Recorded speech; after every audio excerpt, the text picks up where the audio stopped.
నేను తండ్రినే కాలేదు, తాతని కావడం ఏమిటి అన్నాడు రాజు ప్రధ్యానంగా. అంటే ఏమిటి నువ్వనేది?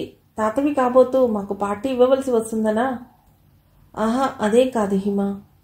ఎందుకు నువ్వు ఇంత సంతోషకరమైన మాట చెప్పినా అదోలా ఉన్నావు? అదేం లేదు, నేను మొదటి నుండి ఇలాంటి సంతోషాలకు సంఘటనలకు దూరంగానే ఉన్నాను. అందుకే నాకు ఇలాంటివి పెద్ద కదలిక కలిగించవు. రాజు, నువ్వు మొన్ననే హేమంత్ తీసుకుని మా ఇంటికి వచ్చినట్లుంది. అప్పుడే వినయ్ తండ్రి కాబోతున్నాడు. అవన్నీ ఎందుకు గుర్తు చేయకు, నాకెందుకో బాగుండదు. వినయ్ అంతే, నువ్వు అంతే. ఏదో మొహమాటంగా ఇష్టం లేకుండా మాట్లాడుకుంటారు. రేపు పుట్టబోయే ఆ చిన్నవాడి ముందు కూడా ఇలాగే మాట్లాడుకుంటే బాగుండదు. తాతగారిగా నువ్వు పెద్ద మనిషి తరహాగా ఉండాలి. నేను తండ్రినే కాలేదు, తాతగారు ఎలా అవుతాను? ఇందాక కూడా నువ్వు ఇలాగే మాట్లాడావు. అవును, వినయ్ నా కొడుకు కాదు. మరి మరి ఈ విషయం ఇప్పటిదాకా ఎందుకు చెప్పలేదు? నువ్వు గ్రహించావనుకున్నాను. నేను హిమని తీసుకుని మీ ఇంటికి వచ్చినప్పుడే నేను తప్పు చేయలేదని చెప్పాను. అంత చిన్న మాట నాకు ఎలా గుర్తుంటుంది అనుకున్నావు? అయినా ఎవరి బిడ్డనో నేను ఎందుకు పెంచాలి? హిమకి విపరీతమైన కోపం వస్తోంది. ఆమె తను అదుపు చేసుకోలేకపోతోంది. నేను నిన్ను పెంచమని చెప్పలేదు. నేను ఆ రోజే వాడిని శిశు సదనంలో చేర్చమన్నాను. నువ్వు వినలేదు. అవును, వాడు నీ కొడుకుని అనుకున్నాను. పైగా నాది నీ అంత కర్కశ హృదయం కాదు. హిమ, అంత దారుణంగా మాట్లాడకు. నేను తనకి దూరంగా ఉంటున్నానని చెప్పాను. నేనే తప్పు చేయలేదని చెప్పాను. అంత తెలివితేటలుంటే ఇంత దారుణంగా ఎలా మోసపోతాను రాజు? నిన్నెంత నమ్మాను, ఎంత ప్రేమించాను. అందుకు దారుణంగా నన్ను మోసం చేశావు. హిమ, ఆవేశపడకు. నన్ను మోసగాడనకు. నేను హేమ దాదాపుగా 2 ఏళ్లు కలిసి ఉన్నా ఆమెతో తలెత్తి మాట్లాడింది లేదు. ఆమె నాకు సన్నిహితంగా వచ్చినా నేను దూరంగా తొలగిపోయాను. తను మాత్రం ఎన్నాళ్ళు నా కోసం ఎదురు చూస్తుంది. మా ఊరి దగ్గరకు వచ్చే ఒక మనిషితో సంబంధం పెట్టుకుంది. తీరావాడు ఈమె తల్లి కాబోతోందని తెలిసి పారిపోయాడు. అప్పటి నుంచి హేమ ఆత్మహత్యా ప్రయత్నాలు మొదలెట్టింది. ఒక రాత్రి నేను ఏదో చప్పుడవుతోందని చూస్తే ఆమె గన్నేరు పప్పు నూరుకుంటోంది. అప్పటి నుండి ఆమె చావకుండా కాపలా కాయడంతో సరిపోయింది. అబార్షన్ కోసమే తనని కాకినాడ తీసుకొచ్చాను. రాజు, అంది హిమ భరించలేనట్లు. నాకు తెలుసు ఆ మాట చెబితే నువ్వెలా రియాక్ట్ అవుతావో. డాక్టర్ నన్ను హేమని తిట్టి మందులిచ్చి పంపింది. ఆమెలో తప్పు చేశాననే ఫీలింగ్. అది చావు కంటే దారుణం, అబార్షన్ కంటే బాధాకరం. తర్వాత మావయ్య మీద కోపం గల వాళ్ళెవరో ఇల్లు తగలబెట్టేశారు. వెనకగల గది కిటికీకి అడ్డుగా ఊసలుండవు. ఎక్కడో తల్లి మనస్సు కదిలినట్లుంది కాబోలు. హేమ వాణ్ణి కిటికీలోంచి విసిరేసింది. నేను రాజమండ్రిలో నాటకం అయి తెల్లవారుజామునే ఇంటికి వచ్చేసరికి పరిస్థితి చాలా దారుణంగా ఉంది. దాదాపు 60% కాలిపోయిన అత్తయ్య, హేమ, ఏం జరిగిందో తెలియని పసివాడు, మతిలేని మావయ్య. అత్తయ్య వెంటనే చనిపోయింది. అదృష్టవంతురాలు. హేమ 4 రోజులు నరకయాత్ర పడింది. అతడు హిమకి ఇదంతా చెప్తున్నట్టు లేదు, తనలో తాను మాట్లాడుకుంటున్నట్టుంది. నేను రోజు చూడటానికి వెళ్లేవాడిని. తను మామూలుగా మాట్లాడుతోంది, బతుకుతుంది అనుకున్నాను. కానీ తను నా దగ్గర ఒక మాట తీసుకుంది. వినయ్ ఎవరి కొడుకో ఎవరికీ చెప్పొద్దని. అందుకే ఎవరికీ నేను చెప్పలేదు. హిమ కళ్ళ వెంట నీళ్లు కారుతున్నాయి. తర్వాత జరిగింది నీకు తెలుసు. హిమ, నేను నిన్ను కాక మరో స్త్రీని ఎలా స్వీకరిస్తాననుకున్నావు? ఇప్పుడు మాత్రం నాకు చెప్పడం దేనికి? వినయ్ పుట్టుక గురించి నువ్వు గుర్తు చేశావు. దానితో అలా అన్నీ బయటకు వచ్చేశాయి. ఆ రాత్రి ఇద్దరూ మాట్లాడుకోలేదు. హిమ మనస్సుకి ఎంత సర్ది చెప్పుకున్నా ఎదురు తిరుగుతోంది.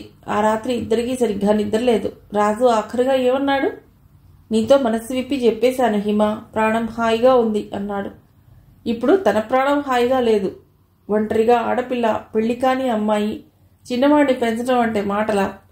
కృష్ణకిరీటి లాంటి వ్యక్తి తన వెనక ఉండబట్టి సరిపోయింది. లేకపోతే తను ఎన్ని అవమానాలు పడవలసి వచ్చేది. తెల్లవారింది. హిమ మామూలుగా రాజుకు అన్నీ తయారు చేసి ఇచ్చింది. ఆమె ముభావంగా ఉంది. ఏదైనా మాట్లాడదామంటే జమున పనిచేస్తోంది. మొత్తానికి ఆమె వెళ్ళిపోయాక రాజులా అన్నాడు. హిమ, జరిగింది జరిగిపోయింది. దాన్ని నేను మార్చలేను. మొన్న మనం అనుకున్నట్టు ఈ పెద్ద వయసులోనే మనం ఒకరికొకరం తోడుగా ఉండాలి. ఆఫీస్కి వెళ్లాలో లేదు, కానీ కాస్త అర్జెంటుగా వేయవలసిన చిత్రాలు ఉన్నాయి. అతడే వెళ్ళిపోయాడు. సాయంత్రం రాజు ఆఫీస్ నుండి వచ్చేసరికి ఇంటికి తాళం వేసింది. శర్వాణి ఇంటి తాళం ఇచ్చింది. ఆంటీ ఎక్కడికి వెళ్లారో తెలీదో అంది. రాజు తాళం తీసి ఇంట్లోకి వెళ్ళాడు. దాదాపు 2 నెలలుగా ఇంటికి తాళం వేయటం మర్చిపోయాడు. ఇంటికి వచ్చేసరికి హిమ పాడే పాటలు స్వాగతం పలికేవి.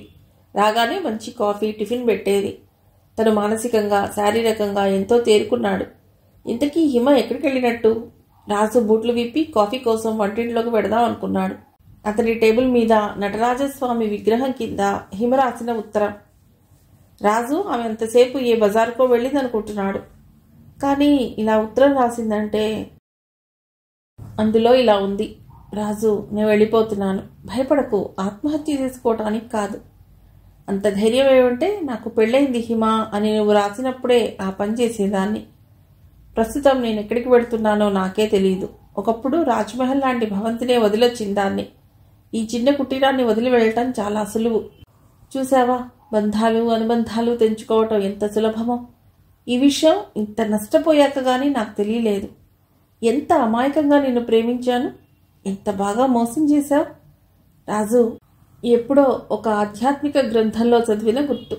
ఒక అడవిలో నక్క ఆకలితో తిరుగుతుంటుంది. దానికి దారిలో ఒక ఎముక కనిపిస్తుంది. ఆకలిగా ఉన్న ఆ నక్క ఆ ఎముక్కి ఏమైనా మాంసం ఉందేమోనని దాన్ని నోటిలో వేసుకుని నములుతూ ఉంటుంది. ఆ ఎముక నక్క గొంతులో గుచ్చుకుని రక్తం వస్తుంటుంది. దాన్నే ఆ నక్క తాగుతూ, ఆహా, ఈ ఎముక ఎంత రుచిగా ఉంది అనుకుంటుంది. ఇప్పుడు నా పరిస్థితి కూడా అంతే. నాకు నీ మీద గల ప్రేమను నువ్వు నా మీద చూపిస్తున్నావు అనుకున్నాను. తల్లి తండ్రి వద్దనుకున్నా నేను పుట్టాను అంటే నా వల్ల ఏదో పని ఉంది అనుకునేదాన్ని ఇన్ని రోజులు. కానీ ఇలా బాధపడటానికి అని అర్థమైంది. ఈ ఉత్తరం కూడా రాసి ఉండకూడదు, కానీ నీ ఇంట్లోంచి పెడుతూ నీకు చెప్పవలసిన బాధ్యత నాకుంది.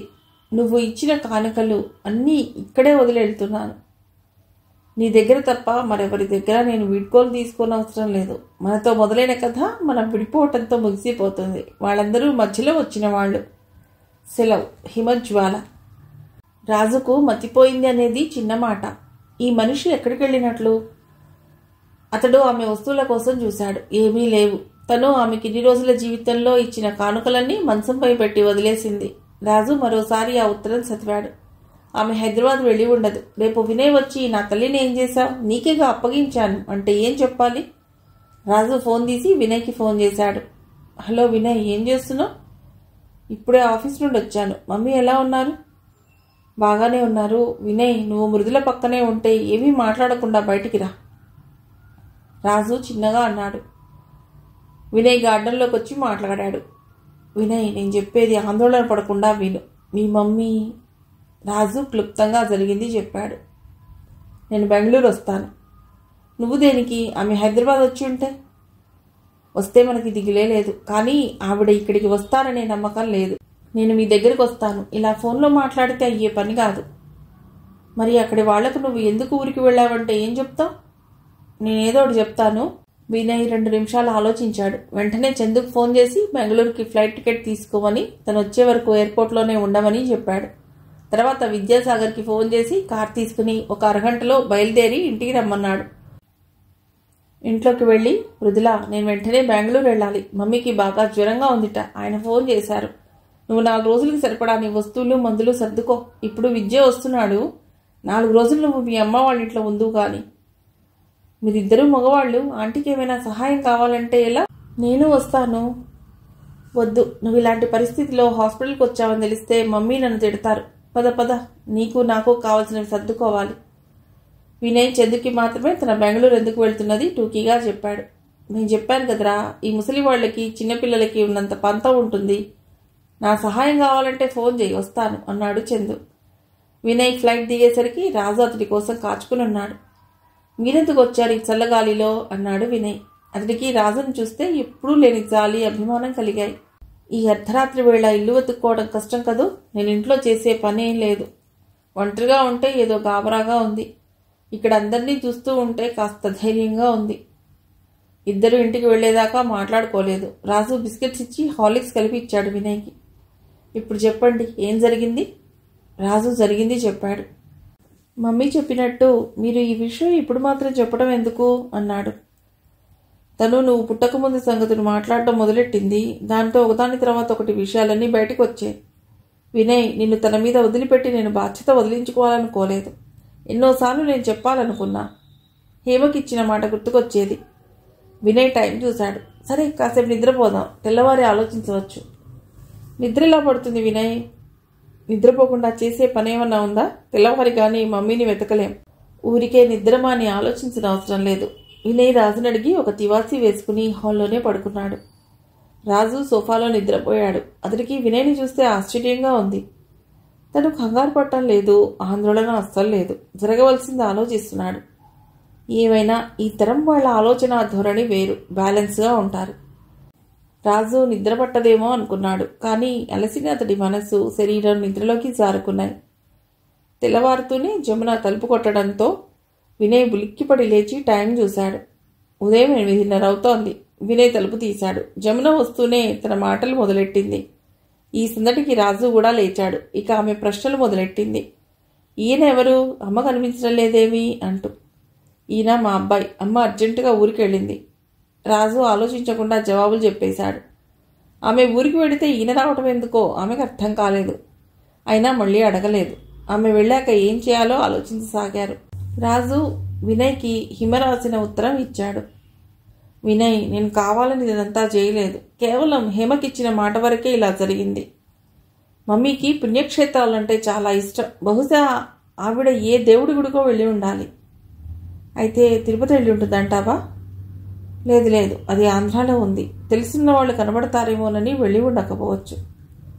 ఈ మధ్య తను సాయి సచ్చరిత్ర చదివింది. ఆ పుస్తకం చాలా బాగుందని, జీవితంలో ఒకసారైనా షిరిడి వెళ్ళాలని అంది. అది సంగతి. మనం షిరిడీలో వెతుకుతాం. అక్కడ లేకపోతే అప్పుడు పేపర్ ప్రకటన ఇవ్వచ్చు.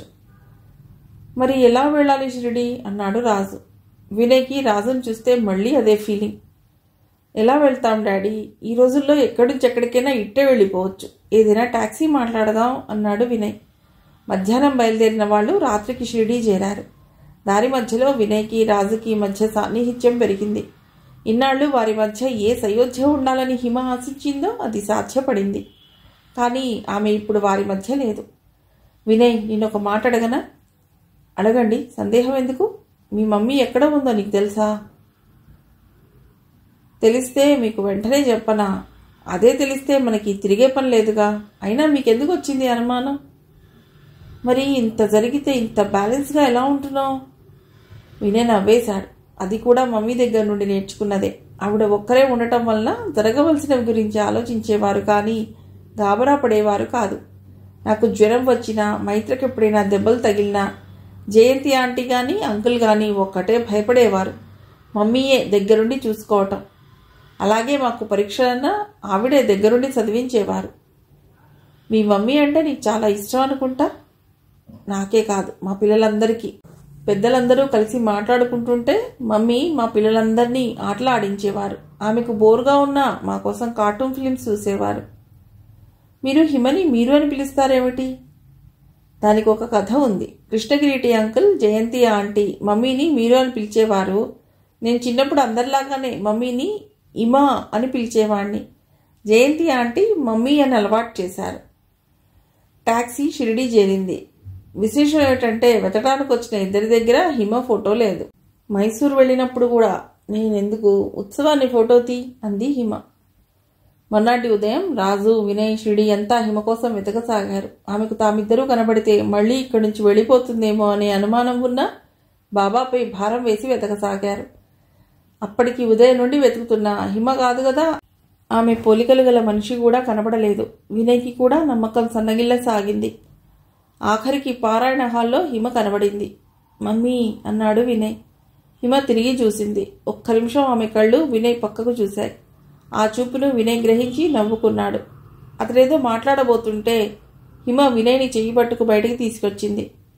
ఇలా వచ్చావేమిటి వినయ్? నేను ఇక్కడ ఉన్నట్టు నీకెవరు చెప్పారు? ఇంతకీ మృదులేది? తనని తీసుకు దర్శనానికి వచ్చావా? లేదు మమ్మీ, ఆయన నేను వచ్చాం. ఇంతలో రాజు వీడున్న చోటికి వచ్చాడు. అతడిని చూసి హిమ మళ్ళీ హాల్లోకి వెళ్ళబోయింది. మమ్మీ ప్లీజ్ నా మాట వినండి. వద్దు వినయ్, అందరి మాటలు వినే నేను ఈ స్థితికి వచ్చాను. అప్పటికే ఒకరిద్దరు వీళ్ళని చూస్తున్నారు. మమ్మీ నేనున్నానుగా, మీ ఇష్టానికి వ్యతిరేకంగా ఏమీ జరగదు. హిమ, వినయ్, రాజు ముగ్గురు హోటల్కి వచ్చేశారు. రాజు రిసెప్షన్లో ఆగిపోయాడు. వినయ్ తల్లిని వాళ్ళు తీసుకున్న రూమ్కి తీసుకెళ్లాడు. చల్లటి నీటితో మొహం కడుక్కోండి, కాఫీ ఆర్డర్ ఇచ్చాను వస్తుంది. హిమ మొహం తుడుచుకుంటూ అంది. నేను ఇక్కడ ఉన్నట్టు ఎలా తెలిసింది వినయ్? మీరే అంటారుగా, ప్రేమ గుడ్డిది కాదు, అది మనకిష్టమైన వాళ్ల గురించి ప్రతి చిన్న సంగతి పట్టించుకుంటుందని. అలా తెలిసింది. ఉహుం, ప్రేమ. ఇప్పుడు ఆ మాట అంటేనే చిరాకు పుడుతోంది వినయ్. అయినా నువ్వెందుకు వచ్చావు మృదులను వదిలి? తనకు ఏమని చెప్పావు? ఇలాంటి సీరియస్ విషయాలు తనకి ఇప్పుడు చెప్పకూడదు. వినయ్ నవ్వేశాడు. ఎందుకు నవ్వుతావు? లేకపోతే ఏమిటి మమ్మీ, మీరిప్పుడు మృదుల గురించి మాట్లాడిందంతా ప్రేమ కాదా? మమ్మీ, మీరు ప్రేమించకుండా ఉండలేరు, అది మీ స్వభావం. నేను రాను వినయ్. ఎవరు నన్ను అవమానించినా రాజుని తలుచుకుని మర్చిపోయేదాన్ని. అటువంటిది అతడే. ఇంతకీ నీ గురించి నీకు తెలుసా? వినయ్ ఏదో అనబోయేంతలో కాఫీ వచ్చింది. కాఫీ కలిపి వినయ్ తల్లికి ఇచ్చాడు. మమ్మీ, మీ కోపం నా మీద ఆయన మీద? ఎవరి మీద లేదు, నా మీద నాకే కోపంగా ఉంది. మీ మీద మాత్రం కోపం ఎందుకు? మీరేం తప్పు చేయలేదు. అర్ధరాత్రి ఆయన నా కోసం బెంగళూరు ఎయిర్పోర్ట్లో కాచుకుని ఉంటే నాకు చాలా బాధ అనిపించింది. జాతరలో తప్పిపోయిన పిల్లవాడు తల్లిని వెతుక్కుంటున్నట్టు అనిపించింది. ఎన్నడూ లేంది అతడి మీద ఏమిటి ప్రేమ? అవునులే, నువ్వు మగాడివేగా. వినయ్ నవ్వి తల్లి చేతిలోని ఖాళీ కప్పు తీసుకుని టీపాయ్ మీద పెట్టాడు. లేదు మమ్మీ, మీరెప్పుడు మమ్మల్ని ఆ వ్యత్యాసంతో పెంచలేదు. సరే, మిమ్మల్ని నేను ఒక మాట అడుగుతాను. మా అమ్మ అందంగా ఉండేదా? అన్నాడు ఎదురుగా కుర్చీలో కూర్చుంటూ. చెప్పానుగా చాలాసార్లు అన్నట్టు చూసింది హిమ. చెప్పండి మమ్మీ. బాగుండేది. నల్లగా ఉన్న కళగల మొహం, పెద్ద జడ, మంచి నవ్వు. అప్పటికింకా చిన్న వయసులో ఉంది కాబట్టి అందంగా ఉండి ఉండవచ్చు. వాళ్ళిద్దరూ బావామర్దళ్ళు, తర్వాత భార్యాభర్తలు. దాదాపు పెద్దవారు లేకుండా ఆ ఇంట్లో వీళ్ళిద్దరే ఉన్నారు. అయినా ఆవిడని ఈయన కన్నెత్తి చూడలేదు, అసలు మాట్లాడలేదు. అంటే పరోక్షంలో కూడా ఆయన మీకెంత విలువిచ్చారో అర్థం చేసుకోండి. భార్య ఉండగానే పిచ్చి వేషాలు వేసేవారు ఎంతమంది లేరు. మీరింతకాలం నన్ను ఒక ప్రశ్న అడిగేవారు, మీ డాడీ అంటే నీకెందుకు కోపం అని. ఎప్పుడూ ఆ ప్రశ్నకు జవాబు చెప్పలేదు. ప్రేమించి మిమ్మల్ని పెళ్లాడి మా అమ్మను మోసం చేశాడని ఆయన మీద నాకు కోపం.